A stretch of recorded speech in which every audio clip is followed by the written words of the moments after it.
Hello, good evening. This is Aldrin Nsubuga Senior, and today we're introducing a World Cup show. Qatar is finally here.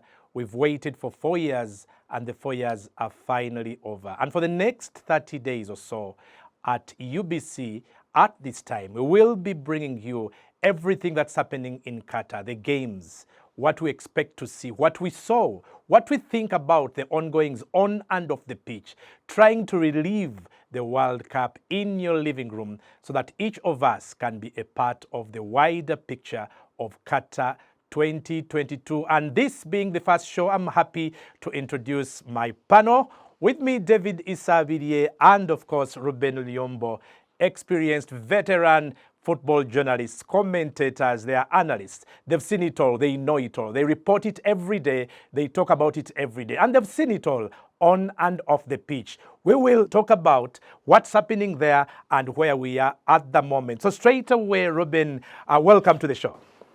Thank you. Surprisingly, it's my first time to sit on the same set with you. We've been in this industry for over 20 plus years. Apart from interviewing you on radio, we've never sit on the same set. Okay, that is Ruben. And David, what do you have to say? It's a privilege to be with you, Senior, and my brother Ruben. The World Cup Fiesta is the biggest sporting event in the whole world, and I'm glad to be here. Qatar is here.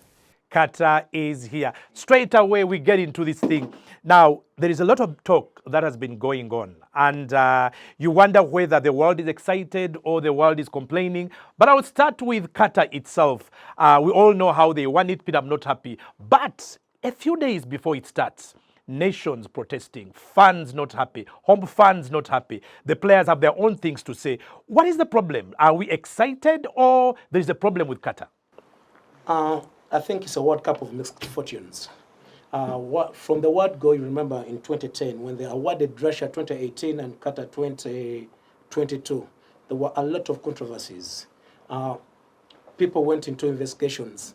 2017, FIFA cleared Qatar and Russia of any wrongdoings, and even Blatter supported it.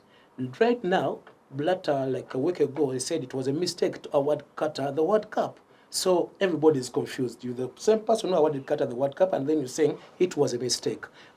Most of the people who were involved in the award of the World Cup to Qatar are either in prison or are suspended by FIFA. Suspended by FIFA. David, is it because Blatter realizes finally that people can't drink, people can't move with their loved ones, the restrictions? Is it possible that FIFA did not anticipate these cultural scenarios in Qatar, the host nation?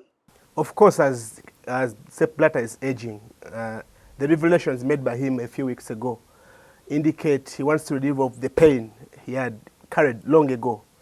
But by and large, the tournament itself, like Ruben said, it's coming up with mixed reactions. The restrictions themselves, Qatar is setting aside so many restrictions onto the tournament and the fans. People being restricted going with their loved ones, drinks, alcoholic drinks. Recently, I saw a gentleman collecting different alcoholic drinks from all 32 countries. But the restrictions themselves in Qatar, they are forcing people to lay back. People to lay back. £12 is what a pint costs today if you want to drink something and you are not in the stadium, by the way, but in one of the fans' villages. £12 a pint. Now, if you are a group and you want to avoid that, you are going to have to pay $22,000 for a box of alcohol if you want to enjoy. Now, this is the pricing. And remember, as of yesterday, Qatar has banned alcohol inside the stadium and outside it. You can only drink in the villages. How important is alcohol? You guys have been in football forever. Is alcohol the adrenaline? Stadiums, you've been to World Cups, we've covered World Cups live. You can't separate alcohol with football.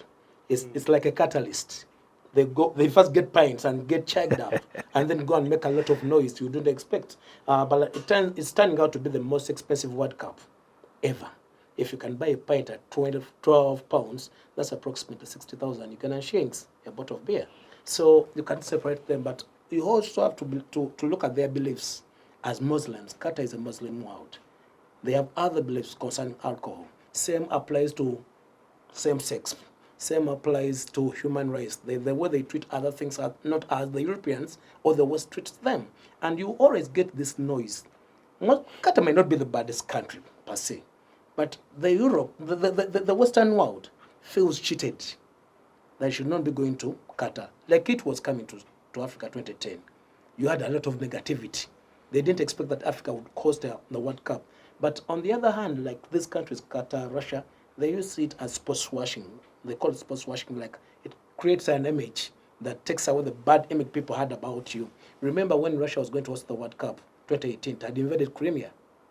But when the football started, nobody was talking about it like they're talking about Ukraine right now. Possible, So, yeah. possible. £5,000 for an Englishman who left England to come for the World Cup, and they're already saying they're going to demand for a refund. If I can't drink, if we can't have fun, please give us back our money because you promised that we would be able to drink. Now, for me, what struck me is this.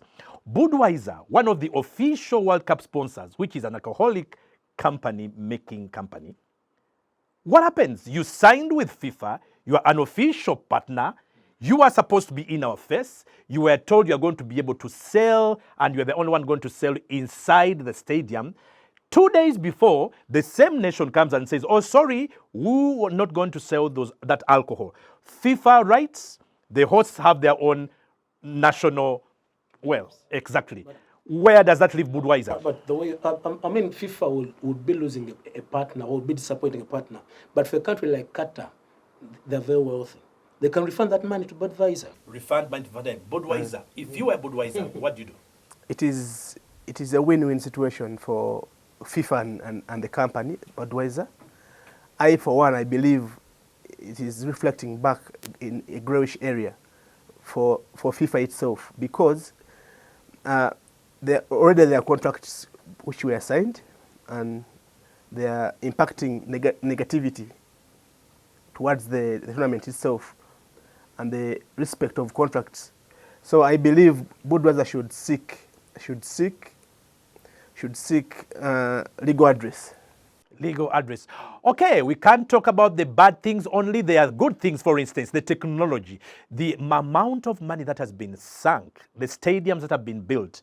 Guys, I personally believe in terms of technology, this must be the best technology we've seen in World Cup history. Should we look ahead to that? Or is it the fact that this might be a very unpredictable World Cup and on the pitch, the competition and even predicting the winner might be hard? What is that thing that we should all say, okay, let's go? The exciting thing. What is it about this World Cup? I mean, we're all waiting to see the technology because they say they'll create an atmosphere. Remember, it's hot in Qatar. It's hot in the Arab world. But they say they'll create an environment that is favorable for even the Europeans. The ACs are there, everything. So everybody's waiting to see, can that really happen? Can they pull it off? Can it backfire? I think nobody can surpass them if it comes to that. Maybe when it goes to China. Well, that's it. But now, when is the first time you watched the World Cup, David? Italian 90. Italian 90. So since then, that's about how many World Cups? France 98. Yeah. About eight World Cups or something? About 6. About 6? About 6. I was young. I don't think more than you. Okay, not more than 82. 82, though I can't really. You can't remember what it was in 82? But I have 86, Mexico 86 at my fingertips. Well, you are young people because I watched my first World Cup in 1982. So I've watched more than what, 11, 12 World Cups? And that tells you how old I am. But that benefit. No. I was alive and well, and I remember everything in 1982. Now, this for me takes me back because I've seen over 10 World Cups, actually 10 World Cups, if I work out mathematics, probably more than that. To be able to anticipate the kind of quality we are going to see at Qatar, and looking back at the World Cups of old, I just don't know what to expect even, because qualitatively, we saw 2018, 2014, 2020, for those of you at least. Do you think 2022 could be a notch higher than 2018? Russia. Quality. Quality-wise, I don't think so. I think we last watched quality in the World Cups in 2002, when the Rivaldos, Ronaldos, or this world were going away. You look at countries coming to the World Cup, you can't identify a player who can change a game, save for Argentina, which has Messi. Maybe you talk of Messi. Germany, you can't talk of any player apart from Joshua Kimmich right now. And Joshua Kimmich is a midfielder. He doesn't have like the likes of Rota Matthias. You look at a team like Brazil. Brazil now, their biggest stars are the goalkeepers. But the Brazilians and people around are making Brazil favorites, and they're saying because of the quality. Ruben says there's no quality. The Brazilians are saying, oh, we've not had this quality for a while. You agree that Brazil also is devoid of quality? I wouldn't agree with him partly, although football generally has gone down slightly. But when you look at the individual quality of players in Brazil, especially the final third, the players from number 8 upwards, they can change the game anytime. Vini Jr., Ronaldo, rather Messi, Vinicius Junior, Junior Neymar, yes. Neymar, they can change the game anytime. Quality-wise, the football has a little bit diminished when you look at all the teams, 32 teams in quotation. You can check an example, the African countries, Senegal. Previously, we had players who could carry the teams single-handedly. Of late, when someone says Sadio Mane is injured, the entire country will cry. So the quality itself, I think it will be down to individual, to the quality of coaches who have brought about tactics to change about the games. So the quality of players has diminished. Maybe yes or not, but I think football has transformed generally. They no longer embrace talent or individual skills. It's all about learning what to do, basics, pass, move. They don't entertain people who dribble. So it's all about how do you close out somebody, how do you stop somebody from playing. Of late, you don't see players playing more than 3 touches on the ball. Papa. So in that one too doesn't enhance your individual brilliance. Including Belgium? Belgium, they have that, but it is all about Kevin De Bruyne. Kevin De Bruyne doesn't dribble, but he passes. He has that eye for the pass. So you are saying footballing nations we've known in the past, Germany, Spain, Brazil, France now is in there, Netherlands. The football they used to play and the football they play now, something has changed. Now you've watched Netherlands. Is there Evan Basten in the Netherlands squad? Is there Frank Rijkaard? Germany. Is there Rota Matthias? Is there a Hassler, Thomas Hassler, or Pierre Litbarski? Well, it's going to be a controversy because there's the issue of individual players, individual class. That has gone. The class of players of the 90s, the 80s, early 2000s is gone. What about the team? The class of teams we are hearing now, it's also gone. And yet, the excitement of the World Cup remains. A person who is seated at home now is saying, I support XYZ. Do they support brands because over years they've had Argentina, Brazil are good? Fans today, are they supporting players because they play for Liverpool, Arsenal, Bayern Munich? What is the thing that drives the fan base around the world when it gets to the World Cup these days? If I'm not mistaken, now the clubs are driving players, fans to their national teams. If I'm not mistaken, you'll find most of Arsenal fans support France because they have an attachment with Arsenal players from way back in the 90s. You won't find a Bayern fan will be supporting Germany. A Liverpool fan will be inclined to supporting England. Is that possible? That aside, Liverpool, but I hate that aside, the World Cup itself has come with the hype, the publicity. Whichever country that is going to play, whichever country that is having a referee, or the media mileage given to the tournament itself. It is driving the people to support the tournament, the World Cup itself. But the tournament, the World Cup it is.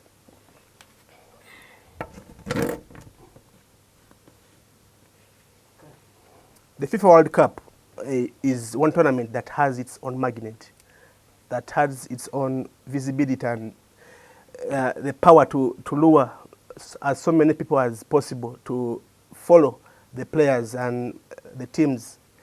Then the money itself which is involved, the money is immense, and that alone drives the firepower into the fans, the spectators, wherever they are. Neymar Jr., Kylian Mbappe, Lionel Messi, PSG, Brazil, Argentina, France. When they are in France, at PSG, they are small gods. Yep. They've now split. It's now Argentina, Brazil, and France.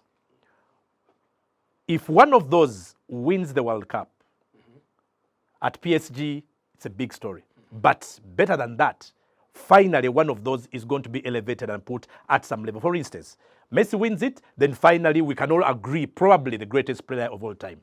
Neymar wins it, he's elevated to probably being mentioned in the same breath as Ronaldinho, Ronaldo da Lima, and maybe Romario. If Mbappe wins it, for me, he is the best player in the world today. Now, there are dynamics involving best this because of those players. He's won it before Mbappe. Yeah, but he hadn't yet reached the level of being rated alongside the big boys. He was young. So what I'm asking is, how significant at this World Cup is it for either of those three superstars? If none of them wins it, should we forget about these players being called or referred to as the best players in the world? Does the World Cup define best in the world, greatest in the world? Or are you one of those people who think, no, the World Cup doesn't necessarily define best? Because for me, I want to hear what you say. First and foremost, the World Cup has been diluted. That's my thinking. Having 32 teams at the final, you even get smaller teams that wouldn't have been at the final. But for those players you've mentioned, Karim Benzema comes as the Ballon d'Or winner. And then Mbappe comes in as one of the biggest threats around Europe as a striker. But who wants it most?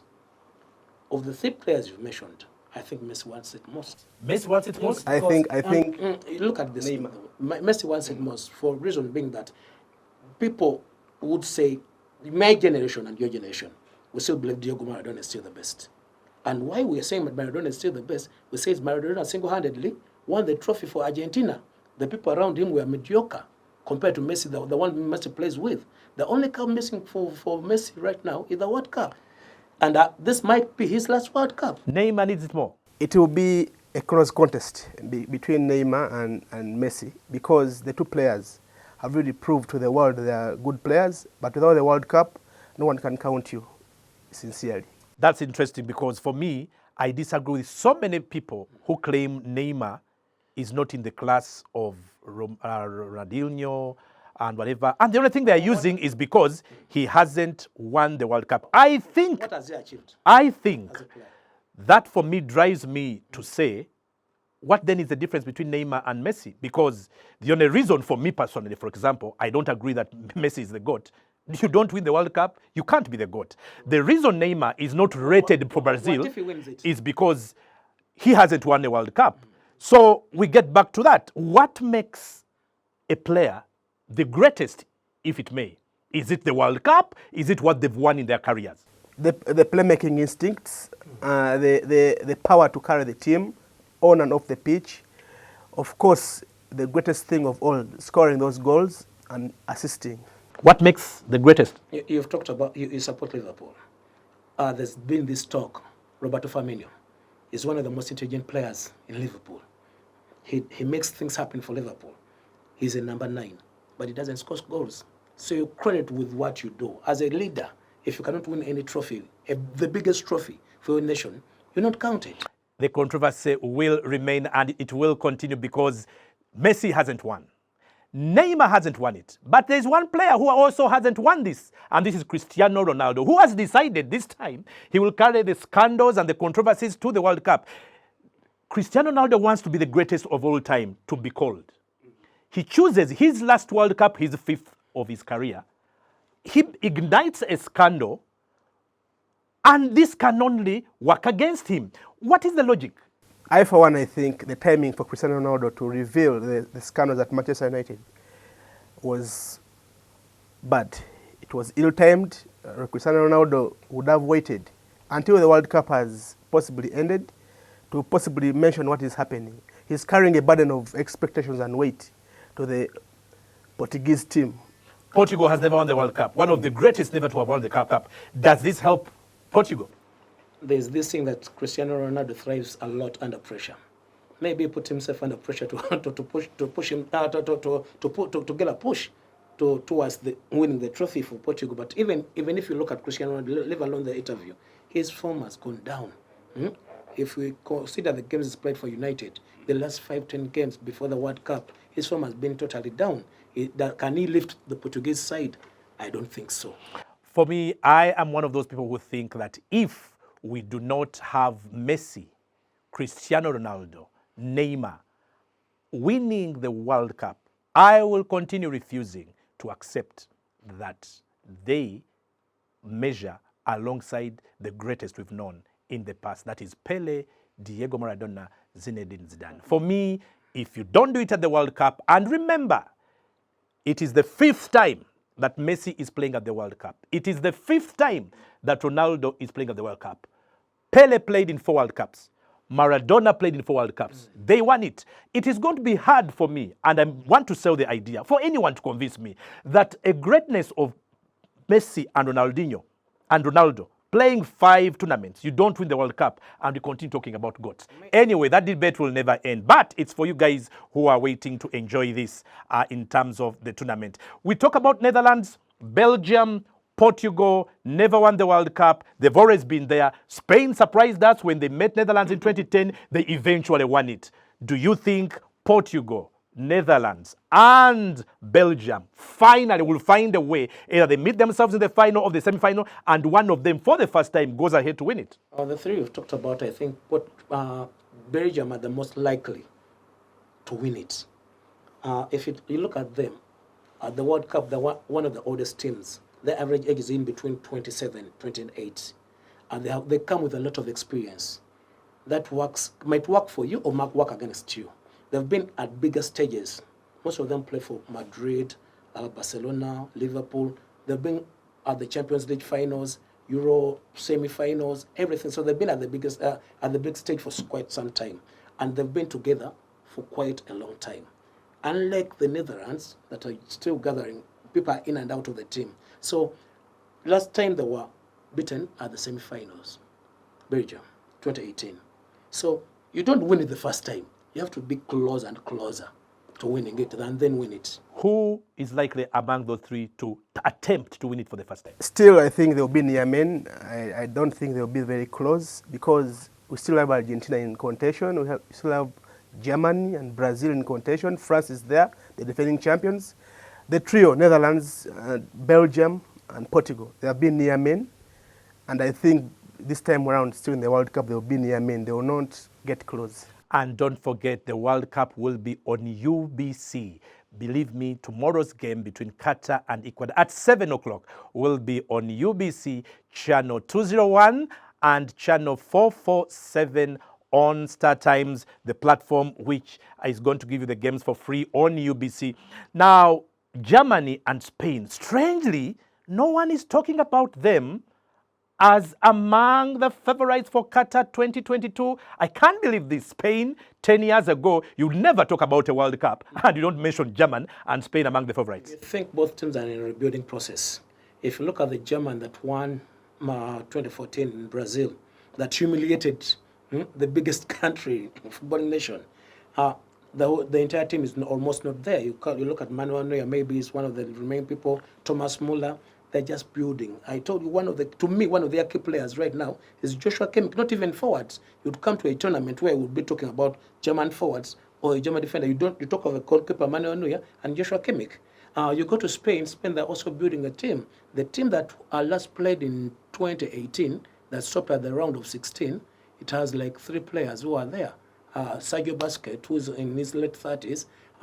They have Alaba, I think, on the left back.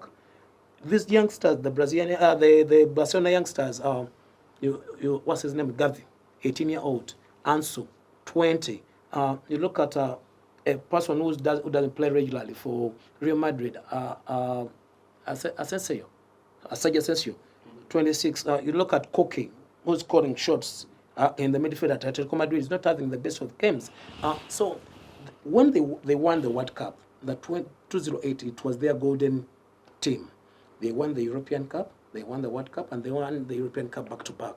Right now, the whole team is nowhere to be seen. So they're building a team within a team. David, Yes. couldn't the age factor for Spain and Germany actually play in their favor? Remember the climate in Qatar. The teams that we think are favorites have old guys, average age above the minimum age that we think makes youth. Don't you think that actually could, in a way, actually help Germany and Spain in terms of their cause? Germany and Spain, they have their tournament teams. First of all, the tournament teams. I, for one, can never rule out the fact that they can cause a stir. They can cause some a shock in world football because, first of all, their technical expertise, the technical benches, they are well versed with how to go about tournaments like World Cup. Only 7 matches. I believe they will put up a very big show. It's going to be interesting because I think some smaller teams might come out and pull up a surprise. Reason being that ever since COVID, we've had a congested season. Teams that have been going far, let's say in the Champions League in Europe or even the UEFA Nations, have had players tired. Their players are totally tired. They have the names, but they cannot perform. So it will affect those big teams because most of their players have been playing at a higher level. we have to talk about Africa. We've talked about Europe, we've talked about South America, we've talked about the teams we want to talk about. But how can we not end this show with the interest that we all have? Our African contingent. Who amongst Cameroon, Senegal, Morocco, Tunisia, who among those is likely to be the team to take us further? Remember Ghana, what they did most recently. Remember Cameroon tried so much in 1990. Who is going to go for it? I'll go for Morocco. I think they're more organized and more composed. If a team like Morocco can afford to snap ZH till the World Cup throughout the qualifiers, you would talk about Ghana. Ghana will always come and be in the picture. They've had players, they've gone up to the quarterfinals of the World Cup before. But the problem is they've got new players that have come in from European countries. And the difference between these, the teams that look like us, the black people, like we get players from Europe and incorporate them in our teams. The teams like that they will call from North Africa, they have players who have been playing together since their youth tournaments. They've been together. They don't come for big tournaments just. But in Africa, you find Ghana now has Inachi Williams. They have this boy of Brighton. They have like 4 players who have not played with them but have come for the World Cup. Africa, I think Senegal, even without money, I think Senegal can push African flag very high. The teamwork mentality, they have shown it over the years, and I believe the fact that they have played together with an African coach who has played at the World Cup still, Senegal is the team to beat from Africa. Senegal is the team to beat from Africa. I don't know where your sentiments lie. Well, my Nigeria is missing out. But yes, I'll be rooting for Africa.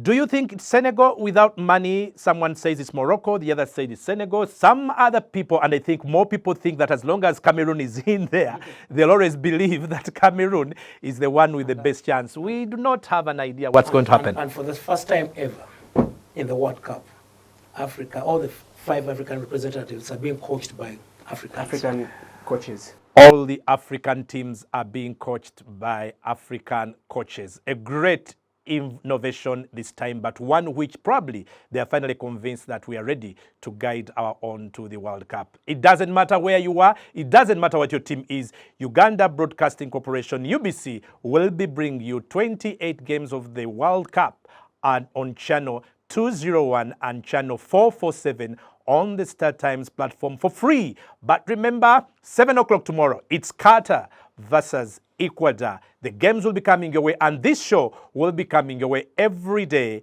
for 30 minutes on UBC. Thank you very much. It's the maiden show for the World Cup 2022 of the experience at the World Cup. I was Aldrin Subuga Senior, your anchor tonight with Ruben Riombo and David Isabidie. Thank you. Goodbye.